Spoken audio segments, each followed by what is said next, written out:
다 함께 기도하심으로 5월 8일 수요일 매일 예배 시작하겠습니다. 기도하겠습니다.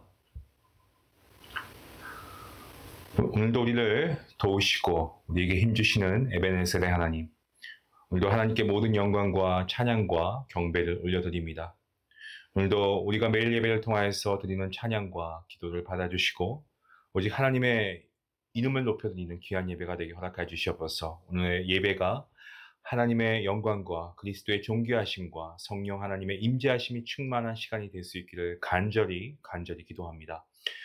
하나님의 생명과 은혜의 물주기를 통하여서 정말 우리의 심령이 말씀을 통해 새로워지고 정말 연약한 우리의 몸과 마음이 강건케 되는 귀한 역사가 있게 허락하여 주시옵소서. 하나님, 오늘도 우리 안에 계시는 성령 하나님께서 말씀을 통하여 우리의 마음에 감동을 허락하여 주시고 오늘도 우리가 이 말씀대로 순종하고자 하는 마음이 있을 때 그 말씀대로 행할 수 있는 귀한 믿음도 허락하여 주시옵소서. 날마다 우리의 삶이 정말 하나님을 영화롭게 하는 삶이 되고 우리 믿음의 공동체가 우리 교회가 정말 구원의 방주의 역할을 잘 감당함으로 죄 가운데 신음하는 자들에게 구원의 빛을 비추는 정말 다음의 세대를 준비하는 우리 모든 교회가 될 수 있도록 그러한 성도들 될 수 있도록 하나님 함께해 주시기를 간절히 소원합니다. 이 땅에 소외되고 낙심한 이웃의 모습들을 우리가 그저 외면하지 않도록 도와주시고 우리가 정말 복음을 전하며 우리의 자녀들에게 다음 세대들에게 하나님의 말씀으로 우리가 이끌어낼 수 있는 귀한 믿음의 용기도 허락하여 주시기를 또한 간절히 기도합니다. 하나님, 오늘도 우리의 마음과 우리의 뜻과 우리의 정성을 통하여 하나님 영광 받으시고 우리의 육신 가운데 연약하고 또 아버지 병의 어려움을 통하여서 신음하는 주님의 자녀가 있다면 하나님께서 분명하게 주님의 피 묻은 장중의 손으로 아버지 치유케 하시고 회복케 하시는 놀라운 역사가 있게 허락하여 주시옵소서. 말씀이 우리 속에 증거되어질 때 성령 하나님께서 역사해 주시고 우리 안에 회개와 놀라운 말씀의 역사가 일어나게 허락하여 주시옵소서. 아버지, 오늘도 매일 예배를 우리에게 허락하신 주님께 감사하오며 이 모든 말씀 예수님의 이름으로 기도하옵나이다. 아멘. 찬송가 217장 함께 하시겠습니다.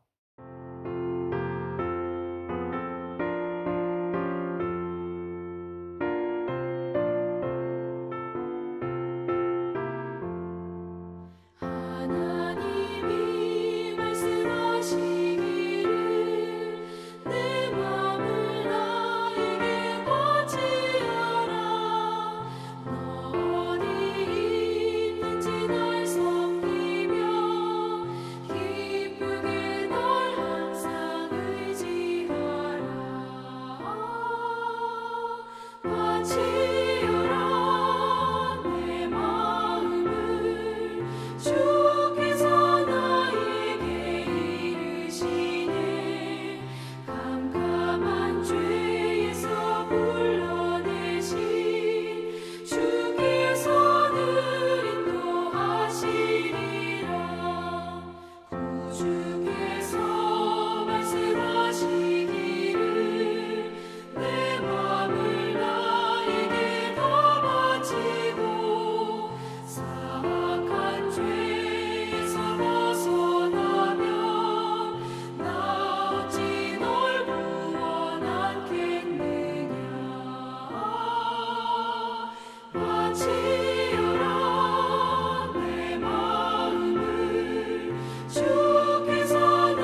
오늘 함께 보신 말씀은 어제 말씀에 이어서 열왕기상 14장 말씀이고요. 21절부터 31절까지의 말씀입니다.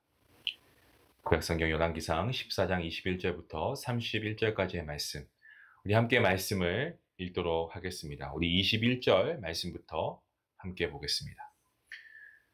솔로몬의 아들 르호보암은 유다 왕이 되었으니 르호보암이 왕 위에 오를 때에 나이가 41세라. 여호와께서 자기 이름을 두시려고 이스라엘 모든 지파 가운데서 택하신 성읍 예루살렘에서 17년 동안 다스리니라. 그의 어머니의 이름은 나아마요 암몬 사람이더라. 유다가 여호와 보시기에 악을 행하되 그의 조상들이 행한 모든 일보다 뛰어나게 하여 그 범한 죄로 여호와를 노엽게 하였으니 이는 그들도 산 위에와 모든 푸른 나무 아래에 산당과 우상과 아세라상을 세웠습니다. 그 땅에 또 남색하는 자가 있었고 여호와께서 이스라엘 자손 앞에서 쫓아내신 국민의 모든 가증한 일을 무리가 본받아 행하였더라. 르호보암 왕 제5년에 애굽의 왕 시삭이 올라와서 예루살렘을 치고 여호와의 성전의 보물과 왕궁의 보물을 모두 빼앗고 또 솔로몬이 만든 금 방패를 다 빼앗은지라. 르호보암 왕이 그 대신 노스로 방패를 만들어 왕궁문을 지키는 시위대 대장의 손에 맡기매 왕이 여호와의 성전에 들어갈 때마다 시위하는 자가 그 방패를 들고 갔다가 시위소로 도로 가져갔더라. 르호보암의 남은 사적과 그가 행한 모든 일은 유다 왕 역대 지략에 기록되지 아니하였느냐. 르호보암과 여로보암 사이에 항상 전쟁이 있으니라. 르호보암이 그의 조상들과 함께 자니 그의 조상들과 함께 다윗성에 장사되니라. 그의 어머니의 이름은 나아마요 암몬 사람이더라. 그의 아들 아비암이 대신하여 왕이 되니라. 아멘. 우리가 말씀을 통해 알고 있는 사실이지만 르호보암이 통치하던 시대에는요, 이스라엘이 남과 북으로 이렇게 나뉘어졌습니다. 하지만 성경은 이 두 나라를 각각 다른 나라이다라고 여기고 있지는 않습니다. 두 나라 모두가 하나님의 나라이고 하나님께서 친히 이방인 가운데서 불러내신 하나님의 백성이고 또한 형제 국가였습니다. 사실 이렇게 한 나라가 이렇게 나뉘어진 것은, 이 분열의 조짐은 이미 솔로몬 때부터 있었습니다. 그리고 그것이 구체화된 것이 바로 르호보암 왕 때 구체화된 겁니다. 남유다 그리고 북이스라엘로 분열된 이 통일 왕국은 남쪽은 르호보암이 다스리고 그리고 북쪽은 여로보암이 다스립니다. 르호보암의 과중한 부역을 이스라엘 백성들은 견디지 못합니다. 그래서 그들이 이 여로보암을 왕으로 세워서 나라를 선포한 후에 여로보암은 북이스라엘의 종교적 구심점을 만들기 위해서 어떤 새로운 종교 정책을 그가 시행하게 됩니다. 이것이 이스라엘 전체를 우상 숭배의 길로 몰아넣는 그러한 원인이 되고 맙니다. 자, 그런데 성경은 남유다에도 배교와 우상 숭배가 이미 마치 어떤 코로나 바이러스처럼 어떤 암세포처럼 계속해서 번지고 있었다는 것을 알려주고 있습니다. 열왕기 기자는 북이스라엘의 우상 숭배가 지도자의 정책 때문이었다면 이 남유다의 우상 숭배는 이미 문화로 자리 잡고 있었고 그 우상 숭배의 문화의 진원지가 왕궁이다라는 것을 분명하게 고발하고 있습니다. 본문 말씀 21절 말씀을 다시 한번 보면 이렇게 기록하고 있습니다. 솔로몬의 아들 르호보암은 유다 왕이 되었으니 르호보암이 왕위에 오를 때에 나이가 41세라. 여호와께서 자기 이름을 두시려고 이스라엘 모든 지파 가운데에서 택하신 성읍 예루살렘에서 17년 동안 다스리니라. 그의 어머니의 이름은 나아마요 암몬 사람이다. 자, 본문 21절은 왕을 소개하는 전형적인 구절인데요. 본문에 따르면 어떻습니까? 르호보암은 41의 유다의 왕이 되었고요. 그리고 17년 동안 그가 통치했습니다. 그의 어머니의 이름도 등장하고 있는데 나아마라고 되어 있습니다. 근데 여기서 우리가 좀 특이한 사실을 발견할 수 있습니다. 다른 왕들을 소개하는 구절에서 찾아볼 수 없는 내용이 여기에 있는데 그것은 바로 어떤 장소에 대한 거죠. 그게 뭐냐면 성읍 예루살렘입니다. 성읍 예루살렘에 대해서 소개하고 있는 내용이 여기에 있습니다. 이 열왕기상 기자는요, 여호와께서 자기 이름을 두시기 위해서 이스라엘 모든 지파 가운데에서 택하신 성읍, 그곳이 바로 예루살렘이다라고 아주 길게 이렇게 소개하고 있습니다. 이처럼 예루살렘을 길게 설명한 이유가 무엇일까요? 한마디로 예루살렘 성읍은요, 거룩한 도성이 되어야 했기 때문에 그렇습니다. 예루살렘, 하나님의 이름을 위해서 하나님께서 택하신 성읍. 다시 말씀드리면, 한마디로 말씀드리면 이스라엘의 신앙의 중심지가 바로 예루살렘 성읍이었습니다. 열왕기상 8장 16절 말씀에 이렇게 기록하고 있습니다. 내가 내 백성 이스라엘을 애굽에서 인도하여 낸 날부터 내 이름을 둘 만한 집을 건축하기 위하여 이스라엘 모든 지파 가운데에서 아무 성읍도 택하지 아니하고 다만 다윗을 택하여 내 백성 이스라엘을 다스리게 하였노라. 자, 이와 비슷한 구절이 역대하 6장 5절과 6절 말씀인데, 거기 보시면 예루살렘을 택하여 내 이름을 거기 두고 라는 표현이 추가적으로 기록되어 있습니다. 무슨 말입니까? 하나님께서는 하나님 당신의 이름을 위하여 예루살렘을 택하시고, 그리고 솔로몬이라고 하는 인물을 통해서, 왕을 통해서 그곳의 성전을 건축하게 하셨습니다. 우리가 그 내용을 지난 시간 매일 예배를 통해서 우리가 계속해서 묵상해 오고 있죠. 그리고 이 성전은 어떻습니까? 어떠한 장소입니까? 예, 주님의 백성 이스라엘이 이곳을 향해 기도할 때라는 그런 기록이 열왕기상 8장에 나오는데요. 그 간구함을 들으시는 장소가 바로 이 성전이었습니다. 그러니까 이러한 말입니다. 예루살렘이 성전에 있다는 그 이유만으로 거룩한 곳이 아니고요. 하나님께서 이스라엘 백성들과 교제하시고 하나님께서 그들의 기도를 들으시는 그러한 하나님의 임재가 있는 곳이었기 때문에 거룩한 곳이었다라는 겁니다. 자, 그런데 바로 그 예루살렘에서 지금 어떠한 일들이 생기고 있습니까? 정말 끔찍한 일들이 생겼죠. 우상 숭배가 창궐합니다. 그 말씀의 내용이 바로 오늘 본문 22절과 23절 말씀에 기록되어 있습니다. 유다가 여호와 보시기에 악을 행하되 그의 조상들이 행한 모든 일보다 뛰어나게 하여 그 범한 죄로 여호와를 노엽게 하였으니 이는 그들도 산 위에와 모든 푸른 나무 아래의 산당과 우상과 아세라상을 세웠습니다. 본문 22절에서 유다 백성들이 여호와 보시기에 악을 행했다라고 하는 것은요, 그들이 그렇게 한 이유가 무엇입니까? 바로 르호보암의 우상 숭배를 그들이 보고 그것을 본받았기 때문에 그렇습니다.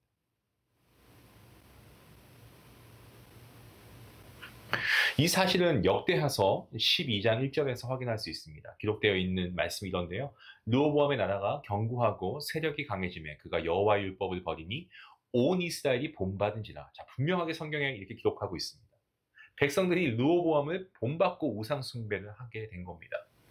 뿐만 아니고 성경에서는 르호보암의 우상 숭배가 그의 어머니 이름까지 나와 있죠. 나아마라고 하는 이 인물에게서 시작되었다는 것을 우리에게 알려주고 있습니다. 본문 21절 말씀에 그의 어머니의 이름 나아마요 라고 되어 있지 않습니까? 암몬 사람으로 소개되어 있는 르호보암의 어머니 이 나아마라고 하는 인물은 암몬의 우상 밀곰인데요. 아니면 또 몰록이라고 하는데 예루살렘에 들여온 사람이었습니다. 이런 우상을 예루살렘에 들여온 인물이 바로 이 나아마라고 하는 르호보암의 어머니였습니다. 그리고 암몬의 우상이 예루살렘에 그것도 왕궁에 들어오게 된 그 원인은 사실 솔로몬에게 있었습니다. 우리가 앞에서 말씀을 계속해서 우리가 읽어왔던 것처럼 어떻습니까? 솔로몬 그는 정말 일찍부터 정략 결혼을 하지 않았습니까? 그 정략 결혼을 통해서 인접해 있는 주변의 그 이방 국가들과 이 화친을 맺어왔습니다. 하지만 성경은 솔로몬이 많은 이방 여인들을 사랑했다라고 증거하고 있습니다. 그리고 솔로몬 자신들의 아내들을 위해서 예루살렘에 산당을 짓게 되고요. 정말 각양각색의 이방 신들을 다 데리고 옵니다. 그러면서 그들에게 분향하고 제사할 수 있는 그러한 것을 허락해 줍니다. 이방 여인들과 결혼은 정략적 차원을 넘어서서 이스라엘의 정치, 그리고 이스라엘의 문화, 그리고 교육, 이러한 중심지인 예루살렘을 그야말로 온통 잡신들, 우상들로 득실거리게 하는 그런 온상이 되게 하는 그런 결과를 초래했습니다.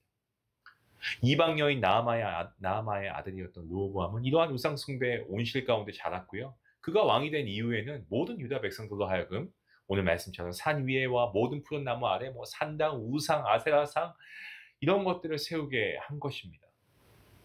자, 이러한 이유로 하나님의 이름을 두기 위해 특별하게 선택하신 거룩한 도성 예루살렘은 하나님의 은혜로 가장 번성했던 시대에 오히려 가장 패역한 그야말로 타락의 중심지가 되고 말았습니다. 그렇게 전락해버리고 말았습니다.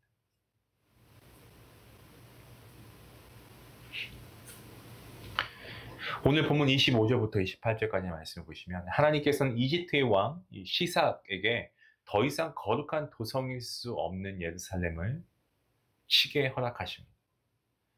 그리고 성전과 왕궁에 값진 것들을 모두 가져가게끔 하십니다. 그야말로 예전에도 앞으로도 없을 법한 전무후무한 번영을 누리던 이스라엘이 그 번영 속에서 하나님의 영광을 가리는 행동, 하나님께 죄를 범하고 악을 행하고 하나님을 멀리하니까 하나님께서는 징계하셨습니다. 이 징계는 우리가 보기에 우리는 그 뒤의 이야기를 우리가 알고 있기 때문에 우리가 다른 이해를 가지고 볼 수 있습니다만은 말씀을 처음 읽으시는 분들은 이 파트만 보시면 하나님 참 사랑의 하나님이신데 조금 더 기회를 주시면 안 되나라고 생각할 수 있지만 여러분 하나님이 징계하신다라고 해서 물론 죄를 미워하시는 하나님이시다만 그렇다고 해서 죄를 미워하되 우리가 사람을 미워하지 말라는 성경의 말씀처럼 하나님께서는요 인간을 징계하시기 위해 존재하시는 분이 아닙니다. 그렇다면 그분의 하나밖에 없는 외아들 예수님을 화목제물로 우리에게 기꺼이 내어주시지도 않았겠죠. 우리를 사랑하십니다. 때로는 하나님께서 그렇기 때문에 우리에게 징계하실 때가 있죠. 마찬가지입니다. 지금 이 징계는 여전히 이스라엘을 사랑하시는 하나님의 은혜입니다. 우리가 이 사실을 분명하게 알고 말씀을 계속해서 우리가 읽어나가야 합니다. 하나님의 은혜예요. 이 징계는 여전히 하나님의 백성이 이스라엘을 사랑하시는 하나님의 은혜입니다. 또한 르호보암이 범죄하고 하나님께 악을 행하였지만 그러한 죄악에도 불구하고 계속해서 다윗의 왕조가 이어지고 있는 것도 하나님께서 보여주시는 그분의 신실하심 때문에 그렇습니다. 저와 여러분 그리스도인입니다. 성도입니다. 이러한 우리 성도들에게 형통함을 허락하시는 것이 하나님의 은혜이다 라고 한다면 이와 동일하게 우리에게 오는 징계도요 때로는 하나님의 은혜입니다. 예루살렘의 번영이 예루살렘의 타락으로 직결되지 않았습니까? 마찬가지로 하나님과 깊은 관계를 맺지 못하고 있음에도 여전히 모든 것이 잘되고 형통하다면 여러분 그것은 오히려 심각한 위기의 상황임을 우리는 인지해야 합니다. 아버지 솔로몬의 영화를 물려받은 르호보암 그는 이방 여인의 교육 아래에서 정말 철저하게 우상 숭배자로 그가 자라났고요. 이것이 온 이스라엘을 타락으로 몰아넣는 그러한 출발점이 되었습니다. 도화선이 되었습니다. 깨어있다. 우리가 신앙생활 할 때 깨어있는 믿음 생활 해야 된다고 할 때 우리가 깨어있다라고 하는 것은요. 우리에게 주신 형통함 속에서 그 형통함의 의미와 그 형통함의 목적을 올바로 아는 것이 깨어있다라고 하는 겁니다. 또 깨어있다라고 하는 것은 하나님의 징계 가운데에서도 오히려 하나님의 사랑과 은혜를 깊이 경험하는 것이고 그 사랑과 은혜를 경험함으로 우리가 그 안에서 하나님의 뜻을 발견하는 것입니다. 때문에 그리스도인으로서 정말 저와 여러분의 신앙의 출발점은요. 우리가 현재 누리고 있는 형통함이 아니고 하나님의 변치 않으신 그 성품, 하나님의 신실하심이어야 할 줄로 믿습니다. 오늘 하루 우리에게 하나님께서는 필요한 것을 주시고 일용할 양식을 주십니다. 뿐만 아니고 성령 하나님을 통하여서 우리가 말씀을 통하여 하나님의 음성을 듣게 하시고요. 그 음성을 따라서 우리를 친히 인도하시는 하나님 아버지. 우리가 그 하나님을 우리가 신뢰하고 믿고 의지하며 나아갈 때에 우리는 참된 하나님의 자녀로서 살아갈 수 있습니다. 오늘 저와 여러분의 또 다른 하루의 삶 가운데 정말 우리가 기대하는 것 이상으로 넘치도록 채우시는 그 하나님의 은혜를 하나님께서 예비하시고 준비해 주신 것을 믿으시고요. 오늘 그 하나님 아버지를 우리가 믿음으로, 감사함으로, 기쁨으로 우리가 신뢰하며 나아갈 때에 오늘 그 하나님의 변함없으신 사랑과 인자와 그리고 성실하심이 저와 여러분의 가정과 우리의 자녀와 다음 세대 위에 넘치도록 흘러넘칠 줄로 믿습니다. 그 믿음을 가지고 하나님을 의지하며 나아갈 수 있는 우리 복된 성도님들 될 수 있기를 주님의 이름으로 간절히 축원합니다. 기도하시겠습니다. 하나님 감사합니다. 오늘도 하나님은 변함없으시고 오늘도 하나님은 신실하십니다. 감사합니다. 오늘도 그 변함없으신 은혜와 사랑으로 그 성실하심으로 우리를 돌보시고 우리와 함께 하시는 하나님께 모든 찬양과 영광을 올려드립니다. 우리의 매일의 삶 가운데에서 채워주시는 하나님의 은혜가 족한 줄로 믿습니다. 우리가 하나님 형통한 가운데 있을 때 더 하나님을 우리가 두려워하며 하나님 앞에 나아갈 수 있게 원합니다. 더 열심히 우리가 하나님 예배를 세우고 말씀 앞에 나아갈 수 있게 원합니다. 형통함 가운데서 우리가 정말 우리의 심령은 가난한 심령이 되어서 정말 주님을 쫓게 하시고 또한 때론 우리가 하나님의 징계 가운데 있다 할지라도 그것이 하나님의 사랑의 한 방법이라고 한다면 우리가 그 사랑을 기꺼이 우리가 경험하여 우리가 오히려 그 징계함 가운데 우리를 얼마나 사랑하시는가 그 하나님의 사랑과 은혜를 깨닫는 귀한 시간 될 수 있도록 인도해 주시옵소서. 한 치 앞도 모르고 내일 일을 알 수가 없는 우리이지만 그러한 가운데서도 우리가 해야 할 것은 염려와 걱정이 아닌 오늘을 살아갈 수 있는 그 은혜를 하나님께 구할 수 있는 정말 하나님을 온전히 우리가 의지하고 신뢰할 수 있는 우리 모든 성도님들 될 수 있도록 하나님 함께하여 주시옵소서. 감사하며 예수님의 이름으로 기도하옵나이다. 아멘.